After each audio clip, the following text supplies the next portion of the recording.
노조가 있으면 다행인데 대부분의 사업장이 노조가 없어요. 근데 그럴 때 이제 과반수 대표의 근로자 대표를 선출해야 되는데 이럴 때는 어떻게 선출해야 돼요? 그러니까 이게 이제 가장 문제입니다. 이제 법에는 근로자 과반수를 대표하는 자라고만 되어 있는데 어떻게 선출하는지 선출 요건, 뭐 자격, 기준, 절차 이런 게 아무것도 없어요. 네. 이게 가장 큰 문제다 보니까 실제로 노조가 없는 사업장을 보면 대부분 사장이 그냥 지명하죠, 보면은. 그래서 보통 이제 중간 관리자 중에 한 명, 네가 근로자 대표해 해가지고 이렇게 해놓는 경우가 대부분이고, 그러다 보니까 실제로 직원들은 이런 뭐 근로자들은 자기 대표가 누군지 이름도 뭔지 사실 모르는 경우가 태반이죠. 그래서 아까 말씀드린 것처럼 뭐 연차 휴가 대체를 사용자 일방적으로 해버렸어요. 네네. 그럼 연차 수당 체불인 거니까 노동부에 신고하지 않습니까? 네. 신고하고 나서 보면은 사장님이 뭐 들고 와요. 자, 봐라, 이렇게 우리 근로자 대표하고 서면 합의한 게 있다. 생전 듣도 보도 못한 근로자 대표가 합의했다. 이런 걸 이제 내놓는 거죠. 이런 경우가 참 많습니다. 그러면 그런 경우에는 어떻게 해야 되나요? 그러니까 이제 앞서 말씀드린 것처럼 이제 이 근로자 대표의 선출 방식에 대한 법 규정은 없지만 이 제도의 취지상 당연히 사용자의 개입이 배제된 상태에서 노동자들이 자주적이고 민주적으로 선출한 사람이어야 된다라고 하는 건 기본이겠고요. 네. 하나 더 이제 덧붙이자면은 어떤 특정한 사안에 대해서 이제 근로자 대표를 선출을 해요. 예를 들면 탄력적 근로시간제를 도입하기로 해가지고 그 사전 합의권을 행사할 사람을 뽑는다. 그럼 이 대표가 어떤 권한을 행사하는지를 알리고 선출하도록 해야 된다고 하는 것도 노동부 행정해석에도 있어요. 그러니까 이렇게 선출이 안 됐다라고 한다면 그건 적법한 대표가 아니기 때문에 그 사람이 뭐 행사한 합의권 이건 다 무효다 이렇게 봐야 되겠고, 그걸 확인이 될 수 있다고 한다, 입증된다고 한다면 그럼 무효가 되는 거죠. 근로자 대표를 선출하면 왜 뽑는지 이유에 대해서 설명해주고 뽑는다고 하셨잖아요. 네. 그러면 그거 처리되면 근로자 대표는 임기가 끝나는 건가요? 임기가 어떻게 돼요? 그러니까 임기와 관련된 내용도 법에 없어요. 선출 절차, 뭐 요건 뭐 이런 것도 없을 뿐만 아니라 그럼 임기도 탄핵도 없네요. 그렇죠. 의무를 어쨌든 뭐 좀 위반했을 경우에 해임 절차 이런 것도 없고요. 또 중요하게는 각 사안마다 노동자들의 의사를 어떻게 반영할 것인지 이런 의무 규정도 사실은 없고요.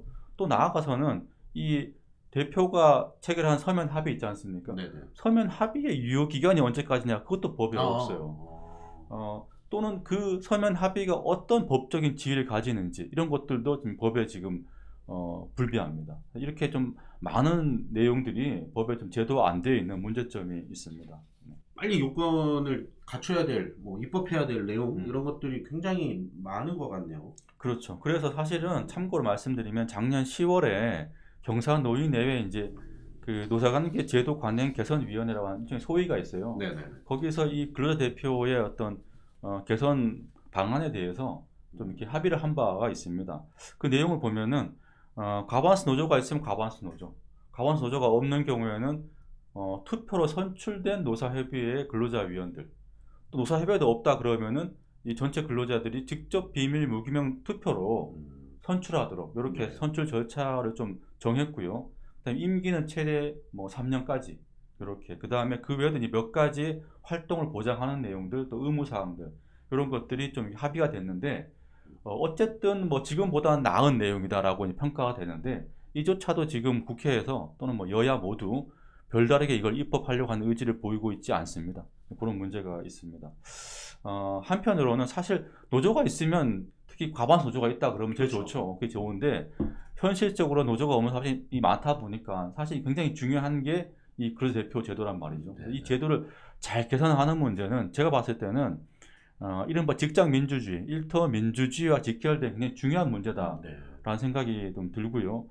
또 한편으로는 노조 소식 잘하면 되지 뭐라고 이렇게 주장하는 분들도 계신데 그것도 당연히 중요하지만 네, 그렇죠. 또 한편으로는 이렇게 노조는 어쨌든 설립이 의무화되지 않지 않습니까? 그런데 몇 가지 제도 시행이 있어가지고 이 근로자 대표 제도는 법적으로 의무 사항이에요. 제도 개선을 통해서 네. 이런 어떤 노동자들이 직접 대표를 선출하고 집단적인 의사를 좀 개진할 수 있는 활동의 경험들이 조금 더 적극적인 노조 조직화로도 이어질 수 있지 않을까, 저는 그런 생각을 좀 하고 있습니다.